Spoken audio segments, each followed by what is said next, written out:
introduction, but he'll get one anyway. Here is a man whose exploits have redefined the word legendary. After climbing Mount Everest without the aid of an oxygen tank, Esteban founded the sport of tiger wrestling in Nepal and set a number of records in this manly endeavor. He returned to the States after spending a month in an Indian temple mourning for several less talented teammates.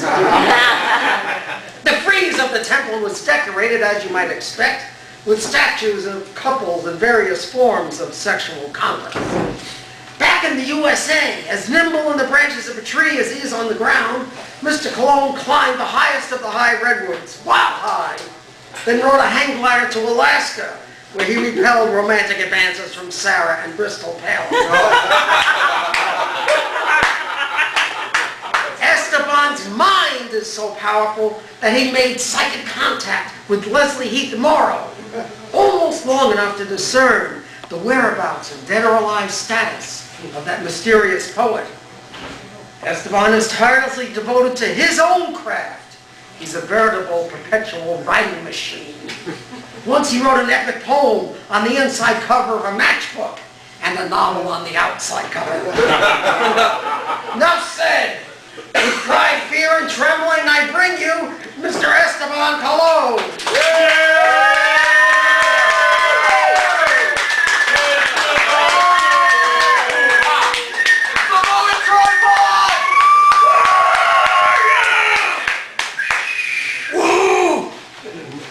Maybe you did. No. I can't see you! Yeah, you're hidden. You see me now. See me now. I don't know what this is. Body dancing on crazed nerve strings, marionette so full of ill humors no bucket of leeches could ever bleed it dry, and I'm not me right now. To me right now. Lips sealed, scorched shut, while lungs beg to scream at the world, and I don't know what to do to make hyperkinetic arms, make big pens flap like hummingbird wings, and roller coaster off the tracks I just finished pacing, running in circles like my head, unable to think in straight lines, and crashing. I'm down. I'm falling to sleep. To moments like rest, the act of rest, flying out of my head as fast as I had the nerve to break in, and I'm trying to write inspiration without focus, or so I hope, and I pen tap dances despite my head's manic tick. Paranoid ears listening to the muscles in my eyes spasm, and my legs won't stop moving, and I keep hearing comedy routines and play dialogue and metaphors and song lyrics and movie plots and character thoughts and storyboarding taking place all at the same time, overlapping till in that one spot, deep down in the brains we hold in my gut, I know it's all separate. But the older model, brain in my head, can't keep up with the magazine collage images, weeping at the perfect camera angle to show off the fifth panel in the opening musical number for Act 2. And words are slamming together so hard, electrons break, and nuclear winter is born. Crying uranium tears as dogs continue to chase the rabbit down the street, track round the way girl. Running from commitment so fast. Cheetahs eat her dust, her earth-shattering sonic boom, earth-shattering screams and moans. Down. Dipping down again, my eyes fight to stay open. Warhammers sleeping in tired hands, and my foot won't stop tapping, won't release words never meant to be wet blankets, and shoulders who were never options to begin with, and my body refuses to hold still, to stop for anything but sleep. And I just opened my eyes to a body-wide earthquake, trembling, and I think I lost 10 minutes when I blinked. Brain trying so hard to breathe format into this monster, I almost crashed again, curled fetal on the floor, unconscious in my depression, sleeping off the tremors as my vision blurs again. Nature telling me to quit while I'm behind, and sometimes you never finish a poem. Sometimes you just cut your losses and run.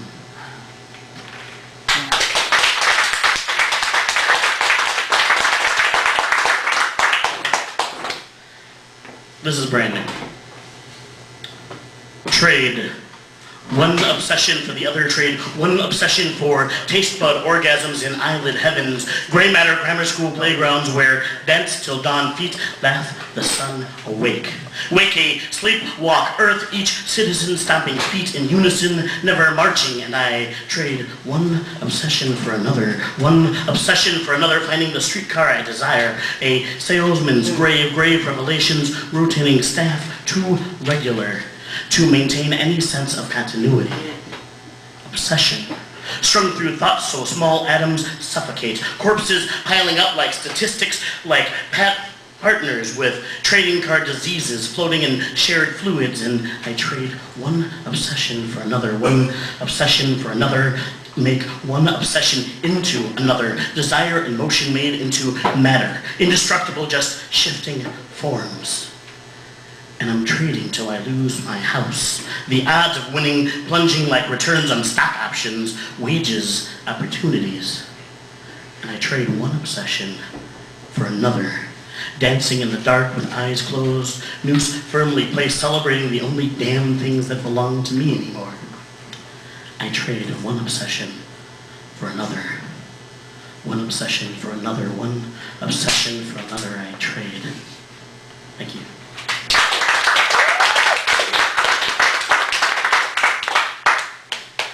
And I was going to read something different here, but I had a special request. Yes. So I'm going to replace this piece Goodbye. with this piece, which I can almost do by heart, but let's see what happens. I am a romantic. And like a high school nickname, that's not something you aspire to, rather something you accept after hearing it often enough. Romantic is a beast. A neuroses comprised of, how am I going to get the surprises ready when she's not expecting me? And how am I working 70 hours weeks and I'm going to make this set up? And what happens if someone steals the flowers and the surprises off her car when I'm trying to set it up and before she gets back from work? And what if her neighbors think I'm a burglar when I try to break into the house and lay out the flower petals? And what if, and romantic is a disease designed to ingest all brain function with the target of your love. Designed to turn bare-knuckled brawlers into teddy bears, pugilists into pussies. Designed to fuck you into forgetting the word fuck. Romantic is a disease. The death cry of the nice guy that, despite finishing last, still can't get laid. Still finds the woman of his dreams straying for that slight bit of danger they try to convince themselves isn't a conscious attempt to fuck things up.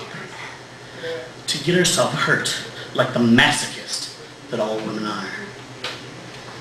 I'm a romantic. Endangered species women claim to love so much till they find out how smooth our pelts are to the touch. And I have seen a doctor. Head heavy with medication, and I think I've got my swagger back. Walking into bars 12 steps at a time, and I would like to introduce myself. My name is Esteban Colon, and I am a recovering romantic.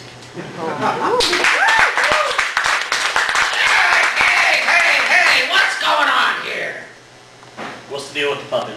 This is my agent, Sam, an independent life form. Yeah, you ain't restaurant. You promised us a poetry show, not just a poetry reading. Yeah, but that's what we're doing.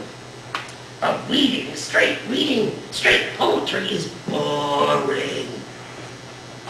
Yeah, that's when we want like real applause. Applause, not just polite applause. Yeah, show, razzle, dazzle. Let's get visceral. Yeah, man, come on, let's go. Come on, Colon, make my colon shake. All right, I'm not buying that he's an independent life form. Oh, yes. Like no independent life form has stitches. Oh, yes, the people who have surgery have plenty of stitches, and I've had my share. I can tell you about it, but you need more. Then we'll skip that, but I do have a little bit of razzle-dazzle for you. In fact, I'm going to grab my imaginary hat put it on my head, and become the great Swami Esteban. Oh, goody, goody, goody, goody! Yeah! Something really cool. What you doing, Esteban? Well, I have prepared a series of envelopes. Uh-oh. Uh-oh. There are 8 envelopes, and in these envelopes are different pieces. Each of these pieces will be a response to a question that I receive, and I will read the response as the question comes. They are pre-sealed. There is nothing I can do but read what is in here. Esteban, how can you know the answers before you hear the questions? I'm a swine. Something's fishy about this here. That's only because you eat fish. Let's give him a chance now. Okay? So I figure we're going to go through, we'll go through about, 8 of these, maybe 4, whatever, depending on how well this part goes. If you guys rebel, I'll stop early. 2 is more like it. Okay, let's get some letters from Swami Esteban's fans here. Here's our first one. My son is obsessed with zombies. Zombie movies, zombie video games, zombie fantasies. Obsessive zombie disorder. Sam, Esteban gives the advice. All right. Why can't my son realize that the living dead are a physical impossibility? What's more, such lumbering clods would hardly be a match for dexterous humans, no less dexterous humans with weaponry. He admires you, Swami Esteban. Would you please tell him that zombies are not real? Yours, distressed in Seattle. So we'll open envelope number 1.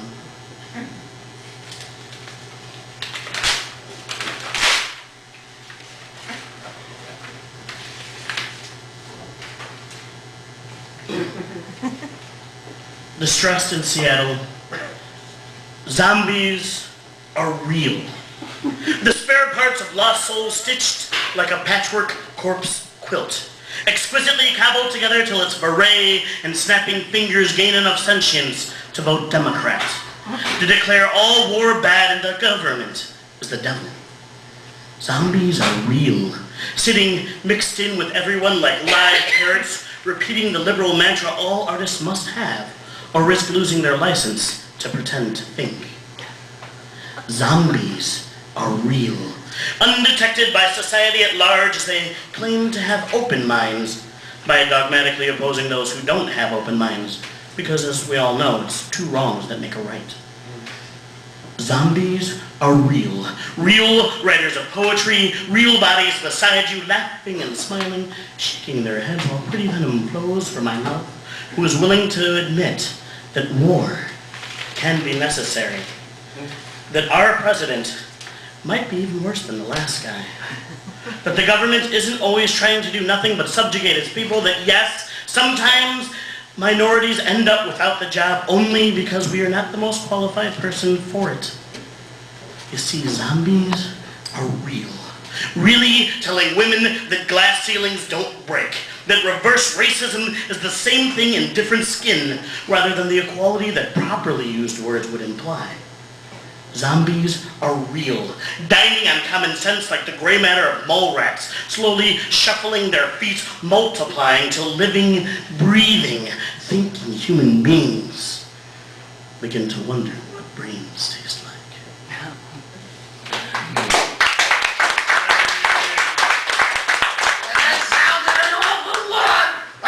To me.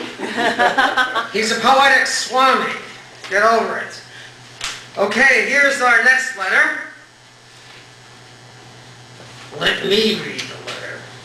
I'm your agent. Oh, okay. My wife has been putting off sex lately. Meanwhile, wait a second, that's not what it says. Shut up. Meanwhile, my electric bill has gone through the roof. I just found a cabinet full of vibrators. What should I do? Burn down and Berwyn. That letter didn't say any of that. Quiet answer. But you know what? If you're a Swami, you can answer that letter. see what I have for you. It's a real problem that people have. All right. Let's see what the envelope says. Yes.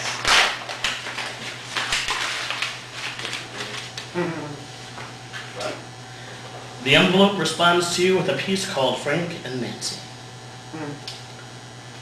I swear she'll fuck me to death. Legs wrapped around my sexy grave searching for a stiff one. College had us balled up, a crumpled paper of flesh, set to tumble dry, cycle, moaning and screaming for hours. Sex couldn't wait for bedrooms, strip shows, condoms. Our first son filled her belly. Wedding dress fitted to hold him, her radiant face had heart rushing to conclusions my loins made long ago. Bills, work hours, soccer practice, meetings, church, all somehow found ways to fuck the fucking. Remove sexual intercourse from the lexicon till repression grew thick enough that newspaper ads can do it for us. Touches wane, fear of ripping clothes off of each other in the middle of Macy's, office parties, school plays, public pools, church, all rest in the back of hands who slowly grow too timid to touch. She will fuck me to death. Till time the kids are away with nuclear explosions of sex, tidal waves of orgasm, lovemaking, never showing up till we've gotten all the fucking out of our system. We're addicts. But how do I tell her that in the small moments when touch is impossible, when my body must be at work, business trips, dinner meetings, planning sessions, when she's still asleep, hanging out with her friends, watching the kids, that I have found another dealer?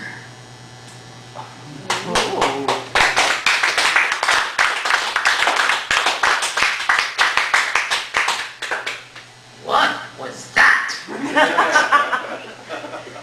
He's trying to tell you to think back to the way things were. He's trying to tell me to cheat on my wife. No, the poem was a warning about where things could go. It's an augury, an admonition. I don't know about that. Well, what's next, Swami Esteban? Well, after that, I would actually like to take a question from the audience. I have number 3, which is closed up right now, and as soon as I have a question from the audience, I can open it, and we'll see how good of a Swami I really am. All right.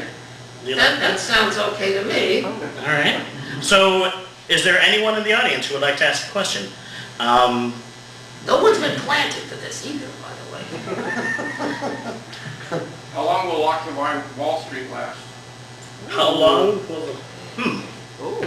That's a very good question. Until it's occupied. Next question.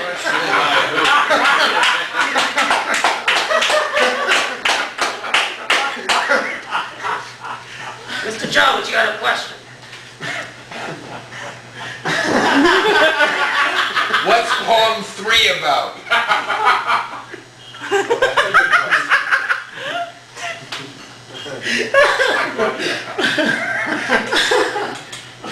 I thought there wasn't a plant. I thought there wasn't a plant either. But I'm such a sensitive plant. Yes. Why are you hanging around with this dumb puppet? You have to be planted. Hey, that sounds very nice. I hate when people call me that.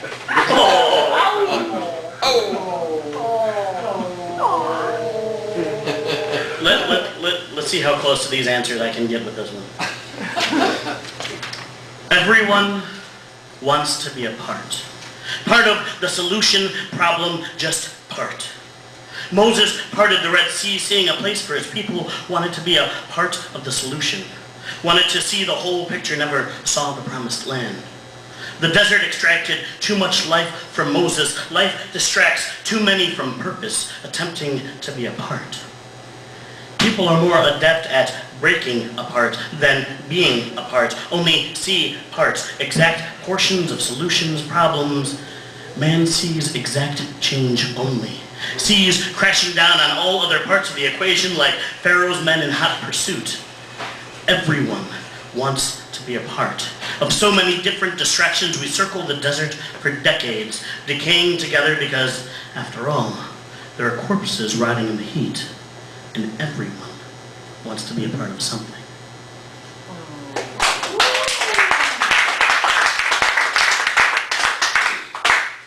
Another zombie. Let's see here, we have I another love question. zombies.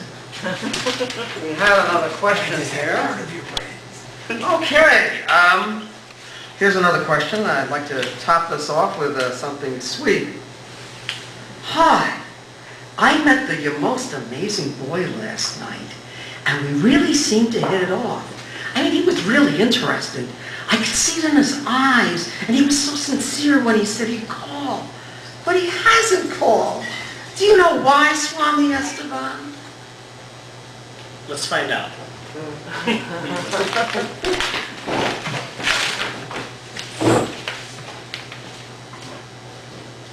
Why I haven't called.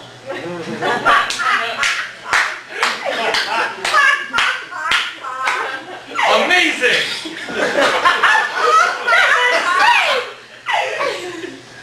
Greatest swami ever!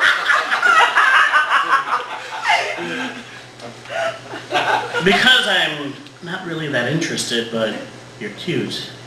And probably much better in bed than my left hand. Wouldn't make you swoon. Thank you. Wasn't exactly what I expected. There's another letter here. Yeah, someone get the Swami a hug. He needs it desperately. In fact, if anybody after the show wants to meet up with the Swami, stop that. You don't have to stop that if you really All right, what now? I've got another letter here. No! You promised me, we'll razzle dazzle on a show, and this isn't it's okay, but it's not. I don't know. It's not like a real show. I wanted to see balloons. We will razzle and dazzle. confetti and razzle dazzle. Yeah, music and balloons. And that's what I want to see. Not I got you. I got this handle. Buddha, hit it!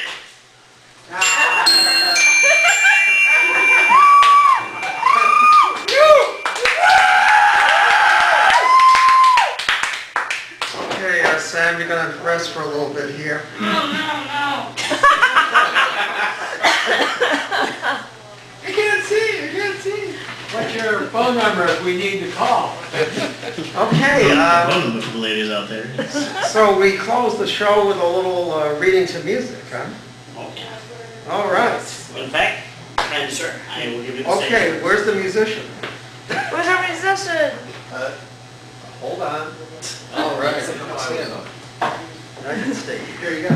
Ladies and gentlemen, a round of applause for our musician, Mr. Tim Gordon.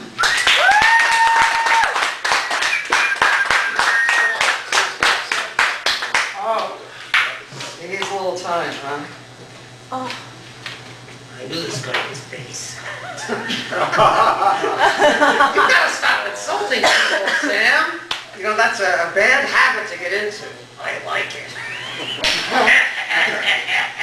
He's very feisty. Does anyone have a question for Sam? Or me? Who's your favorite client, Sam? My favorite client is a Lady Gaga. He has these slight delusions, Too much lizard food. What is that now? Yeah. You ever get tired biting your tongue? It's an art to talk without biting your tongue. I could train you in that art, but it would bore me to do so. Ooh, I think the bass guy's ready. Okay, Sam, thank you. Okay.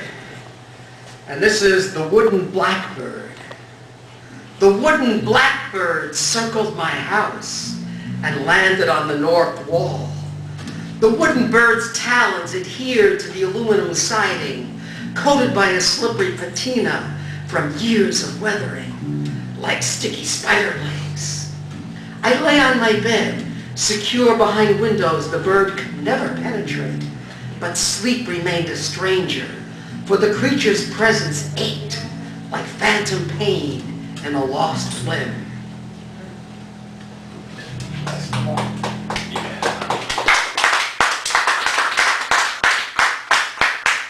That was heavy, Cat.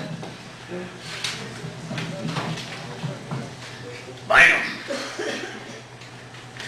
So, this next one is called, I don't remember where she wrote it, but it's really about the Heights. For those who don't know, I grew up in Chicago Heights, and that's the title. Are you ready, kind sir? I'm holding the wrong base, but I'm going to improvise. Rock on. But it's a gorgeous space. It looks I like it. It's awesome. Every time he leaves me alone, in a room alone with it, bad things happen. What did I tell you about the confessional, Sam? It's my show, I confess what I want. I didn't know you were left-handed.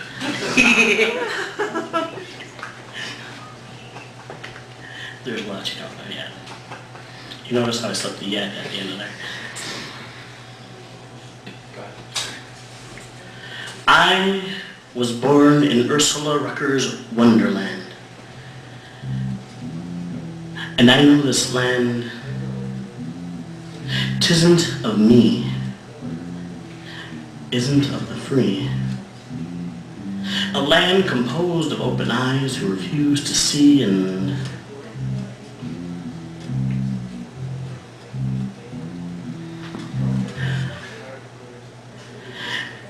I used to be one of these souls curled fetal under tables with scars at my temples, worshipped by blood and sharp rocks. Till the noise in my head fell silent, and this country 'tisn't of me, it 'tisn't of thee is the antithesis of equality, and I was born knee-deep in seas of crack whores and families too poor to eat. And I'm sure you can tell I'm not a starving artist. Caught my fair share of meals, maybe more than my fair share of meals. But I was born in Ursula Rucker's Wonderland, where the flying monkeys carry badges and the wicked witches are men, fairly elected by stuffed ballots. Their candidates so appealing, the dead rise to vote. And the Tin Man was traded in for a Dodge Neon. Cowardly Lion fell to David, the pit bull in round 2. Next to Liang's, where Toto was served with sweet and sour sauce and a side of rice. Down the street from where the scarecrow was smoked like raw weed, and I hate to admit it, but that was some good shit. I was born in Ursula Rucker's Wonderland, where Kansas can't be reached by the clicking of heels, but the penitentiary is a couple blocks that way. And pregnant with her third child, Alice ices down her cunt in preparation for another day on the job, showing up on my doorstep asking if I have a date for the night. And I close my eyes, too scarred from seeing needles and broken bottles in the sandboxes where children play, too used to the sounds of fists and screams. The sight of small crosses on street corners marking sacrifices to the dark god of our city, and I know there's no place like home. There's no place like home, there's no place like home, there's no place like home, but no matter how many times I say it, I'm still here, rooted in the same earth. And I would seed clowns with my blood if that would bring decent jobs to the area. I would build homes with my bones if they'd help white lips drop the pipe, and I would gladly peel my flesh like a potato if I could just see one fucking sign of God that doesn't have a small and senile eyes behind it.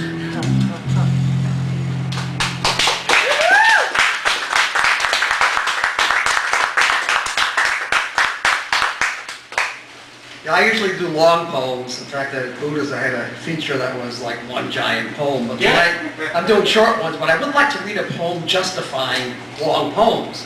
Because some folks think poems should be, very short. Keep it short. To cheer, it's a short poem. 2 cheers for long poems. Yes, I like long poems. I'd rather juggle 5 balls instead of 1. Must every poem be sung by a lone singer? Why not the poem as motet, cantata, oratorio, as a syntactic, synaptic circus? Do you really prefer the monotone of the industrial strength lyric poem? But poems should compress, not expand. Long poems can compress with the best. They can compress even more because there's more to compress. And yes, a subtext is still there, vast and dark and deep, like the Carlsbad Caverns, fed by underground streams of blood, water, and the unknown.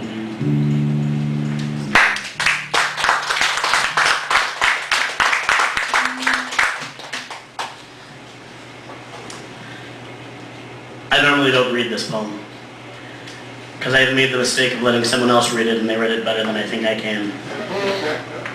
But I'm going to try it anyway.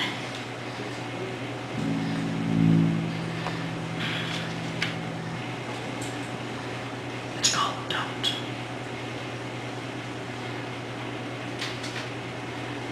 Don't shake. Don't shake.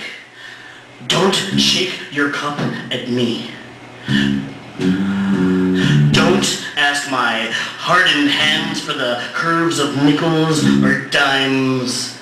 Don't. Don't assume. Don't you think for a damn second that I don't know what's going on. Don't see the truth. Don't.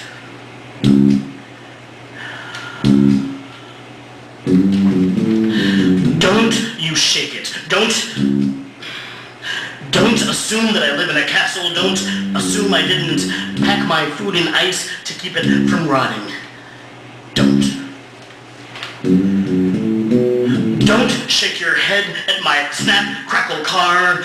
Don't stare daggers when I don't put money in your cup. Don't.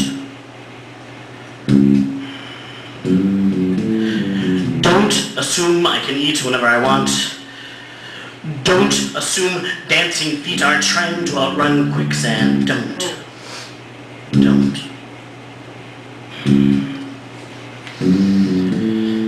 Don't assume I wouldn't give spare change if I had it. Don't. Think for a goddamn minute that my life doesn't require exact change. Don't.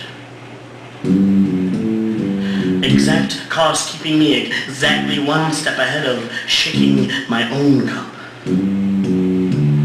Don't.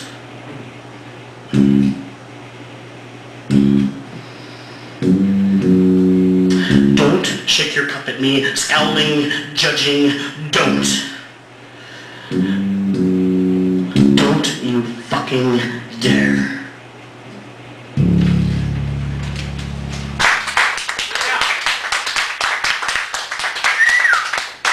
Esteban, you read the Slam Poets ABC better than I do. Those things happen. We thought we'd give Sam a chance. He just worked up a poem for us. You know, that bass guy's pretty good. In honor of Sam, reciting a poem that I have not heard before, can someone call out a key for me to play in? E sharp. Gee, E sharp. The key of I. I'm going with E sharp. Key of boogie. What was that? Key of boogie. Key of boogie. What was the other one I heard? B flat minor? Yeah. That's one of my favorite keys. So I'm sorry, I'm going to have to pass on E sharp because I already played in E sharp actually. Minor sounds good. I already played B flat minor. All right. I sent you these two. Did you get this? I sent it to you. You did? Yeah. Well, I read it. Oh, yeah, you read it. Yeah. B flat minor. Now this, okay. Sam's Halloween poem. One Halloween day, I woke to a bright pumpkin sun. People were pumpkins with legs. Cars were pumpkins with wheels. Blades of grass were thick pumpkin stems sprouting from the orange ground. I hid under my bed until the pumpkin sun set. Then I looked in my mirror and saw my bright orange head. I ran outside to an eerie orange glow. The street lamps all jack-o'-lanterns. I cried aloud to the pumpkin moon and the orange stars in the candlelit sky. Who put hashish in my pumpkin pie?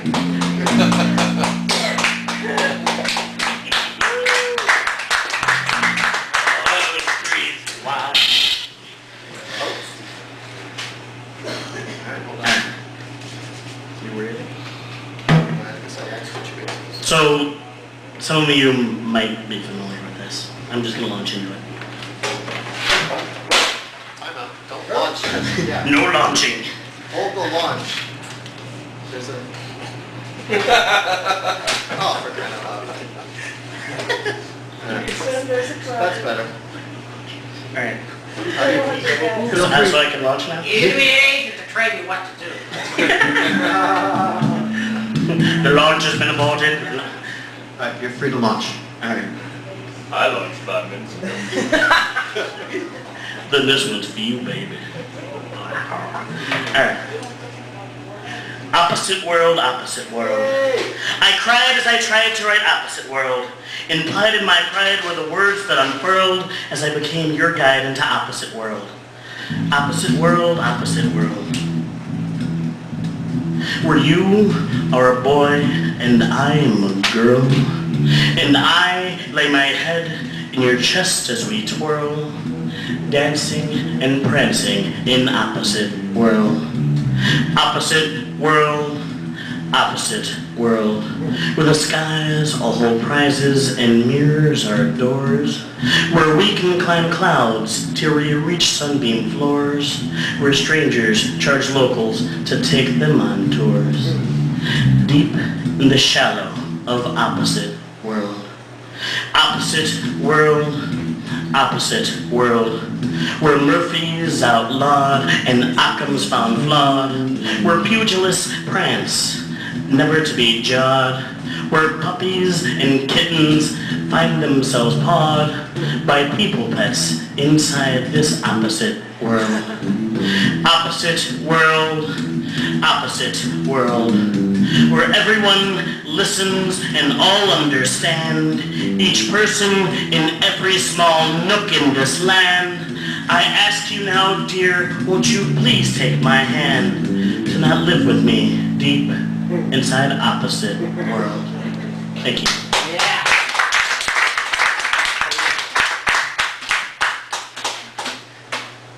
And now, if we don't destroy the setup, our last poems. Surrealist pudding. Take one pillowcase mountain range, her scent on your fingers, the recurring dream of her other lover. Add one Guernsey cow, 2 Arctic hares, a beaker of crimson hope, a dash of powdered despair. Blend in 5 eyes of newt, an ode of Baudelaire. Let sit for 2 hours in frosted air. Serve with hot cappuccino, ambient neutrinos, and plot of Tarantino.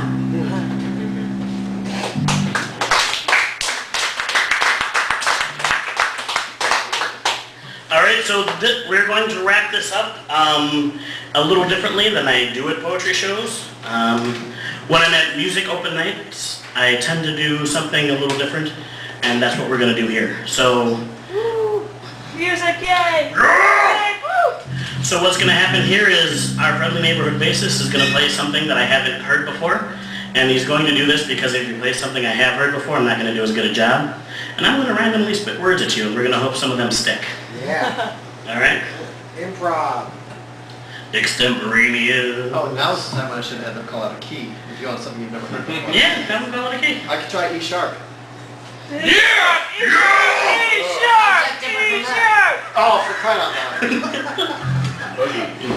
Alright. So just give me some energy and we'll do this.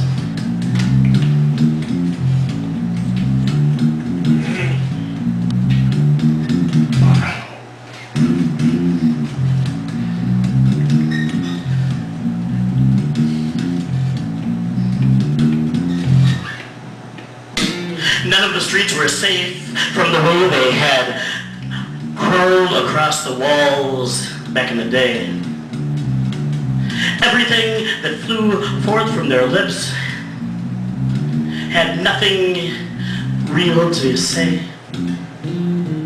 They were hell on earth, breaking windows and throwing stones and taking a piece of everything as if it were their home, you see.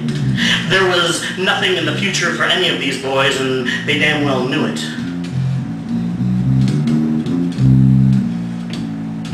But that didn't stop them from celebrating the day. That didn't stop them from finding new places to stay, throwing windows out of windows if the places weren't boarded up well enough. And each drunken footfall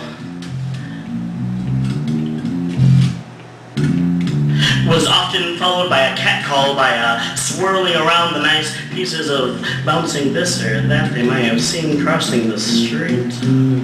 But they were never the types to rush across and meet them. Their anarchy was violence.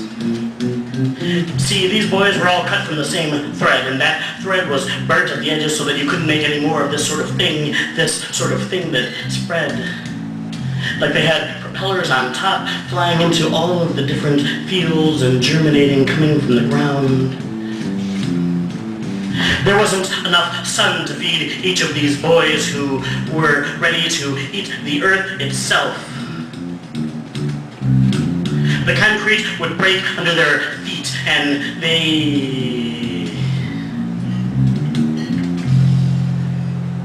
would spiral around one another like galaxies, Milky Ways forming in the backs of their imaginations, who saw each sort of thing and around the block as its own kind of street game, its own sort of blame. See, there were no such things as laws to them.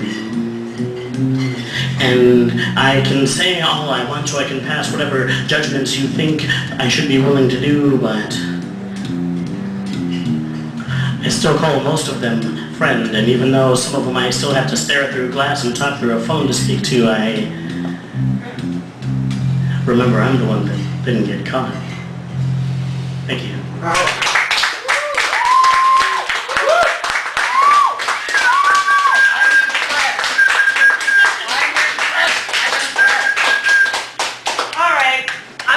It's only because I was half applauded.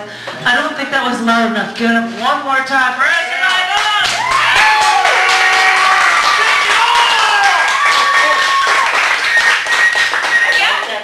Shows your tits as they started it, right? So everybody will do that. I'm going to be really quick and say, if you want to know anything about the podcast for this, or that it will be actually on a YouTube clip, go to www.chaoticarts.org/thecafe, and you get info about it. Also, we've got a ton of awesome features coming up here, you know. Next week, I don't happen to be around because this woman rearranged it so many times. Kristen Latour is the feature next week with no microphone. With they have to pull back with no microphone, no lights, but she's going to be here with two mock fill-in hosts of Bob Rashko and Michael Ho. Give it up for you guys. Yeah, I'll wait for you guys. Yay! In November, we've got Pamela Miller on November 1st. And the 8th, we've got Judith Wicker. On November 15th, we've got Andrea Slack, who's a friend of Bill Yaros. People have been asking about that.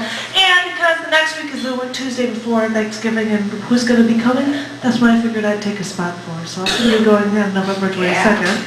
And then we've got conversational poetry on November 29th between Tom Roby and Janine Ravaslu. We've got Charlotte Hart on December 6th. We've got, check it out online. We've got a 2011 schedule. And in the beginning of November, we're going to start looking for new people for features in 2012.